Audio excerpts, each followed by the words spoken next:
بسم الله الرحمن الرحيم الحمد لله رب العالمين والصلاة والسلام على أشرف الأنبياء والمرسلين سيدنا محمد وعلى آله وصحبه أجمعين. Praise be to Allah, Lord of the worlds. His peace and blessings be upon His last messenger Muhammad sallallahu alayhi wasallam, his pure family, his loyal companions, and all those who follow them with righteousness and good deeds until the day of judgment. Tamim.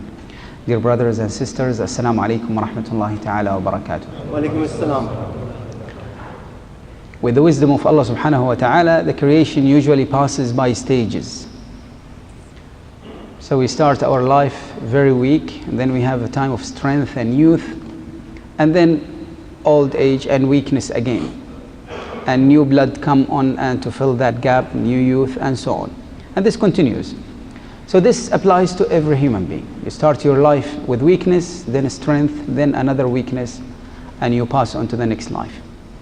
Now that time of power and strength and ability, the time of youth, is the most important time of your life. Allah subhanahu wa ta'ala mentioned it specifically in the Holy Quran as a time of strength and ability.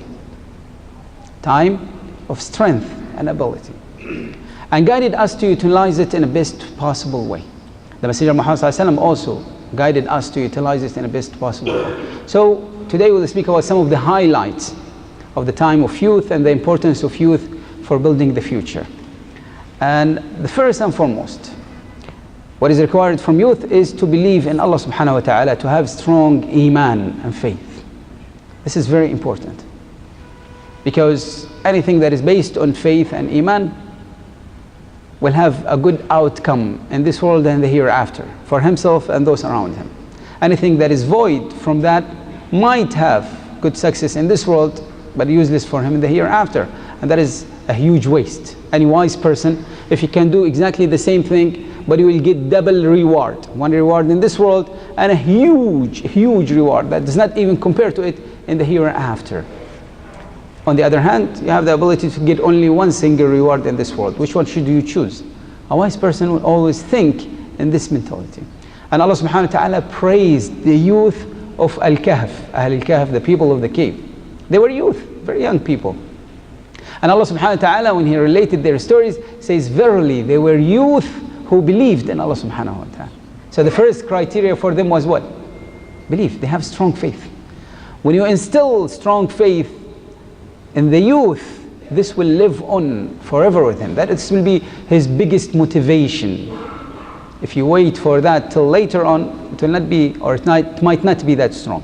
But when you start early, it gets most of the benefits early on. So those were strong youth, as Allah subhanahu wa ta'ala mentioned. Second thing is to increase their worship and ibadah to Allah subhanahu wa ta'ala. Don't make the youth and the strength of youth only dedicated to this world. Dedicate some of it to the hereafter as well. The time of youth, you should increase your ibadah. Increase your prayers, your dua, your relationship with Allah subhanahu wa ta'ala. Because later on you will become weaker and you might not be able to do all of that. So when is the time then? The time is now. And by the way, just by doing that, observing the orders from Allah subhanahu wa ta'ala, worshiping Allah subhanahu wa ta'ala at the time of youth, entitles the person to a great reward, unimaginable reward. The Messenger Muhammad mentioned that in the hadith. He mentioned 7 categories of people that Allah subhanahu wa ta'ala will give them shade in the hereafter, in the shade of His throne, when there will be no other shade. No shade at all, only that shade. One of them is a youth who grows up with the worship of Allah subhanahu wa ta'ala. His life was linked with worshipping Allah subhanahu wa ta'ala. Time for salah, time for salah. Time for worship, worship. He helps other people as a form of worship. He is kind to other people as a form of, he gives charity, he educates others, he shares with others. His life revolves around worshipping Allah subhanahu wa ta'ala, based on the belief that we mentioned before. So he will be entitled to that great thing. Another one that is mentioned in the same hadith, another one, also another youth, the one who abstained from wrong desires and wrong temptation. At the time of youth, the person is more susceptible to giving in to temptation and desire. He has a surplus of power and ability with him. So the Messenger Muhammad mentioned the second one, another youth, a youth that a woman of beauty and power A woman of beauty and power. She combines both of them. She has the ability to harm him or hurt him or accuse him falsely or punish him in any way. And at the same time, she is desirable. She is very beautiful. She is tempting. She has both of them. The element of desire and the element of fear linked together. And she calls him to an illegal relationship, but he refuses and he says, I fear Allah subhanahu wa ta'ala. No, I'm not going to do that. So he does not mind any of that. For the sake of Allah subhanahu wa ta'ala, that's the second youth. So the importance of keeping the youth linked with Allah subhanahu wa ta'ala with worship is extremely important for them as well. Second one is that they should have the dedication and persistency whether they are seeking knowledge, whether they have a project, whether they have a plan, trying to do something or achieve something. They need this hard work and dedication. Allah subhanahu wa ta'ala mentioned that also in the Holy Quran when he spoke to Yahya alayhi salam, who was very young at that time. Ya Yahya khudh al-kitaba biquwwa. Oh Yahya, take the book, the orders, the commands that comes from Allah subhanahu wa ta'ala in that book. Take it with power and strength. This is something that is very important. You need dedication and determination to follow that. So he tells him this as an indication. The second one, seeking knowledge. Seeking knowledge at this time of youth is more important, and it will live with you for longer. Seeking knowledge at a later age is more challenging and more difficult, and it is easy to forget. So concentrate on seeking knowledge at this time. And subhanallah, the Messenger of Muhammad used to guide the youth of Muslims towards seeking knowledge. So he started to erase illiteracy in Medina. The young children in Medina, all of them became literate. They know how to read and write and everything. But he didn't stop there. Zayd bin Thabit, one of the young youth in Medina, the Messenger of Muhammad came to him one day and he asked him, he says, do you know how to read and write the Syriac language? An ancient language that is linked with Arabic somehow, but it's ancient. He says, because we receive, he says, I don't know how to read it or write it. He says, because we receive books from them. The Messenger of Muhammad used to correspond with the rulers and the chiefs of tribes and areas around Arabs. The north of Arabia, most of them used to read and write in Syriac. So he told him, learn it then, because we receive books from them. We need how to read it and reply to them. So learn it. So he started studying Syriac and he mastered it. And he became later on the translator and the writer for the Messenger of Muhammad in this. At a very young age. So at a young age it's very easy to be. So whatever is in your mind and whatever the society needs, you should dedicate your youth towards that. So it's not only the small picture. I'm guiding my child to what is good only for him or what is good only for the family, but also what is good for the society. Nowadays, mashallah, most of the youth, they want to be either an engineer or a doctor. That's it. No other knowledge. No other specialty on earth. None. This is the only specialty that is there. No. You need to also guide them to others. And by the way, any specialty, when it becomes less, usually it will become more expensive and more rewarding. That's the reality in life. You can establish a monopoly of whatever kind of trade or business, and then it will get him also great rewards in this world. But the concept is, try this diversification. This is very important. Very important. Now, the second point after that is learning. Where do you get that knowledge?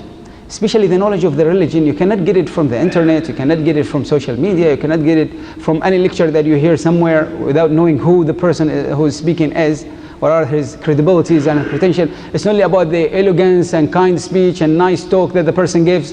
It's about the rules based on sources, proof. This religion is based on proof. Bring a proof. Allah subhanahu wa ta'ala says, the Messenger of Muhammad says, and this is the understanding of it. This is how it works. And you don't take only one single point, one single verse and understand it separately from the rest of the Quran and from the rest of the Islamic rules or regulation. It has to be put in perspective with all of them. How does it fit? So this is very important also to guide the youth toward that. Else, they might be misguided also. God forbid. The next point is that one of the rights of the youth and also towards the youth themselves, they should seek the help and benefit from the experience of the elderly. And it is their right that the elderly guide them and educate them and pass their experiences on to them. That is one of their rights. And the Messenger of Muhammad ﷺ applied this throughout. And the Messenger of Muhammad ﷺ, for example, took Ibn Abbas radiallahu anhu, a very young boy, and says, "Oh young man, I am teaching you few words, preparing him to the important information that he is giving him. He is going to instill into him something that is extremely important in creed and belief." And he tells him, guard Allah subhanahu wa ta'ala, and Allah subhanahu wa ta'ala will guard you. Observe the rules and regulations of Allah subhanahu wa ta'ala, Allah Almighty will protect you. First one. The second one, guard Allah subhanahu wa ta'ala, and you will find Him there for you whenever you need Him. When you are in difficulties, it will come back onto you. This is very important, by the way. Many people neglect this point, this in your relationship with Allah subhanahu wa ta'ala. Observe Allah subhanahu wa ta'ala at times of peace, time of tranquility, time of prosperity, and Allah subhanahu wa ta'ala will be there for you at times of difficulties, time of problems, time of diversities or anything that comes to you. For example, Allah subhanahu wa ta'ala speaks about Yunus alayhi salam, Jonah, in the whale. Allah subhanahu wa ta'ala says, فَلَوْلَا أَنَّهُ كَانَ مِنَ الْمُسَبِّحِينَ. If it wasn't that he used to be among those who supplicate to Allah subhanahu wa ta'ala, that is why Allah subhanahu wa ta'ala saved him. He would have stayed in the belly till the day of judgment. What saved him? He used to worship Allah subhanahu wa ta'ala previously. Allah subhanahu wa ta'ala mentioned this in the Holy Quran. See the link, the Messenger of Allah also mentioned this in many hadith. But the concept here, the Messenger of Allah is teaching that to the youth. When a young person learns this at a very young age, how do you expect his? He will understand. His relationship will be in perfect sync with Allah subhanahu wa ta'ala. He does not worship Allah subhanahu wa ta'ala only when he needs Him, only at times of difficulties. That is wrong. This could actually sometimes backfire.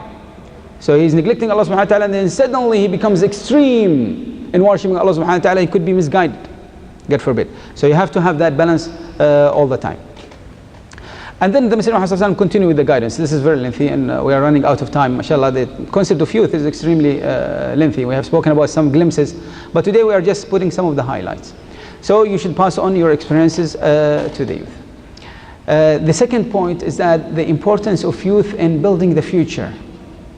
We have probably understood some of these points, but also even in Islam itself as a nation, the nation of Islam was raised upon youth, not elderly people. Even the elders of the Sahaba, you'll think that we have huge names in Sahaba. For example, Abu Bakr radiallahu anhu, Umar radiallahu anhu, Uthman radiallahu anhu, the rest of the Sahaba, elderly among the Sahaba, they embraced Islam at the time of youth, not at the time of elderly. Abu Bakr radiallahu anhu embraced Islam when he was around 38. Still a time. By the way, the time of youth in Islam, from the time you become an adult, at the age of 13, 14, 15, something like that, till either 45 or 50, some even reaches till 60. When you are still enjoying your abilities, whatever, before being crippled with old age. So it's different from a person to a person, but usually it's stretched quite far. So Abu Bakr radiallahu anhu embraced Islam at the age of 38. Umar radiallahu anhu before he became 30. Uthman radiallahu anhu at the age of 34. Ali radiallahu anhu when he was a young boy, and continues. Hundreds of the Sahaba embraced Islam when they were young. Those are the carriers of the religion and the nation. Yes, of course, they are builders. And they are the protectors as well. Every army in the world, who are the fighters? Young people or elderly? The elderly are the strategists, the planners, yes. But those who carry the heavy work, most of them are the younger. You need fresh blood all the time, on and on and on. Most of the countries in the world that are getting older and older and older, they have elderly more than youth. They cannot replenish. The birth rate is quite low. Most of the new world is like that nowadays. And that is why they take on refugees or immigrants, or they pass on citizenships, etc., because they need new bloods all the time. They cannot sustain. The reproduction rate is low. It cannot sustain. So they're always in need of something, always in need of more and more and more to take on. The youth is one of the most important strengths. However, with this being said, it is also important to highlight one element about youth, one that can be misguided or misused. The zealousness and the power and the over-eagerness of youth. Youth has a surplus of power and abilities in every aspect. The materialistic one, the Messenger of Muhammad guiding them to marry. Anyone who is able to marry, he should marry. That will be more to guard his eyesight and protect his private parts and make him concentrate on what is more important. Get rid of that element, get on with life. So when he is satisfied with that emotionally, he can concentrate on something else. But if something is lacking from a person, he is over concentrating on that. So that is why the Messenger of Muhammad guided them. Anyone who is able to, marry. If you are not able to, then fast. He didn't make any other alternative. If you are not able to do that or do this or something else, no other choice. Either marry or try to increase your fasting. That will diminish this desire, so that you will be able to concentrate on something more important till you are able to marry. Second one is protection from being misguided in the religion itself. Abdullah bin Amr bin al-As radiallahu anhuma, he memorized the Quran at a young age. So he was very happy and very eager. And he started reciting the full Quran every day. So he recited the full Quran every day. The Messenger of Muhammad heard about this, so he went and visited him. And he says, don't recite the Holy Quran every day, because probably you will live a long life and then you will be bored with it. When you are old, you don't have that energy to recite the full Quran one day. So you'll be bored, it becomes a burden. And you look upon yourself wrongly, etc., negatively. So he said, recite it every month. He said, O Messenger of Allah subhanahu wa ta'ala, let me benefit from my strength in my youth. I want to do more. He says, okay, recite it every 10 days. He said, O Messenger of Allah, let me benefit from my strength in my youth. He said, okay, recite it every 7 days. That is every 1 week. He said, O Messenger of Allah subhanahu wa ta'ala, let me benefit from my strength in my youth. He said, no, he didn't allow me. That's it, there's an edge. Don't. You have to have that balance in your life. It's not only reciting the Holy Quran all the time and then getting bored with it, and then probably it will reflect upon the rest of your life. So he said, you have to have that balance. No, this is more than enough. 7, and he didn't allow him anything more. That's the must. We have another example, how it could be also misguided and become an extreme. 3 people came to the Messenger of Muhammad, to the house of the Messenger of Muhammad. They asked about how the Messenger of Muhammad worship Allah subhanahu wa ta'ala. When they were told about the worship of him, they belittled that. It's only, that's all? Not much. Imagine that the little thing that they were talking about. The Messenger of Muhammad used to pray each night, extra prayer, 4 to 5 hours. I said, it's only that. So they were extremely eager. You see, you could understand the extremism still in them, but it's very fledgling. So one of them said, yes, of course, because he is the Messenger of Allah subhanahu wa ta'ala, he does not have any sin, Allah subhanahu wa ta'ala forgiven all of his sin. That is why he's not worshiping that much. For us, we need more. See the diversion. See how shaitan is tricking them. So one of them said, okay, as for me, I'm going to fast all my life. Every day of my life, I'm going to fast continuously. Second one says, as for me, I will sleep the whole night. I'll never take a wink of a sleep any night of my life. The third one said, as for me, I will forsake all the pleasures of life. I'm not going to marry ever. Supposedly, they thought that they were doing something extremely good in the sight of Allah subhanahu wa ta'ala. The Messenger of Muhammad, when he heard about this, he took the member, and the Messenger of Muhammad delivered a very short speech. He says, why some people say so and so? He related what they said. As for me, I fast and I break the fast. And I pray at night and I sleep at night as well. And I marry women. I enjoy the pleasures of life, the promise of religion. So anyone who forsakes my sunnah, my way of life, my tradition, then he is not part of me. He's not. They were doing extra ibadah, not something haram, something opposite. But they were extreme in that. So he said, this is not part of me. You are not part of me. This is not my way. This is not the sunnah of the Messenger of Muhammad. See how important that is. And that is why most of the extremists that you see nowadays, the youth who are very eager but they don't have knowledge about Islam. So they are doing extremely bad things and they are thinking that this is very good in the sight of Allah subhanahu wa ta'ala. Can you believe that? Yes, because they were misguided. They didn't have enough knowledge at a young age to sustain them from bad ideas or wrong ideas or over eagerness. So that is why it's our duty to educate the kids as well, and to educate the youth, and to guide them, and to pass on our knowledge or our experiences to them. And this is one of the best things to do, as well as guiding them to how to build a better future and better reality for their society and for their nation, and what is required to them. And may Allah subhanahu wa ta'ala guide and protect all the youth among Muslims, and may Allah subhanahu wa ta'ala guide them to what benefits them and benefits everyone around them, and may Allah subhanahu wa ta'ala protect them from sins and wrongdoings, and may Allah subhanahu wa ta'ala make them better for themselves and their families, their neighbors and society, and then everyone around us and them, inshallah. And may Allah subhanahu wa ta'ala guide them to what benefits them in this world and the hereafter. Ameen. Wa sallallahu ala Sayyidina Muhammad wa ala alihi wa sahbihi wa sallam tasliman kathira.